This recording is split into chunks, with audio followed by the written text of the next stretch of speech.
ওমানের শিয়াপন্থী গণজমায়েতে বন্দুক হামলার ঘটনায় প্রখ্যাত ব্যক্তি এবং বিভিন্ন রাষ্ট্র দুঃখ প্রকাশ করেছে।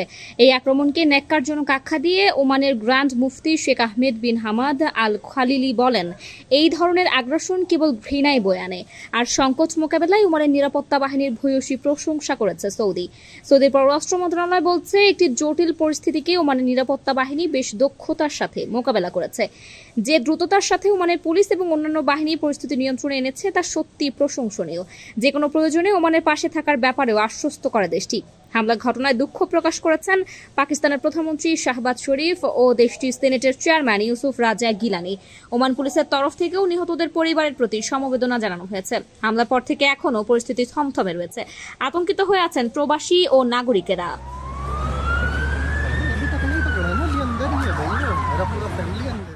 কারো কাছে স্বপ্ন পূরণ, কারো আনন্দের উপলক্ষ, আবার কারো জীবন পাল্টে দেওয়ার মুহূর্ত, কখনো জীবন বাঁচাতে সর্বোচ্চ গতিতে উড়ে চলা, কারো আবেগের শেষ মুহূর্ত, আপনজনের শেষ বিদায়ে শামিল হওয়া, এমন সব ইচ্ছে পূরণে সর্বনিম্ন ভাড়ায় দ্রুত গতির বাহন প্রবাসীর হেলিকপ্টার। আপনার প্রয়োজনে যোগাযোগ করুন আমাদের হটলাইনে।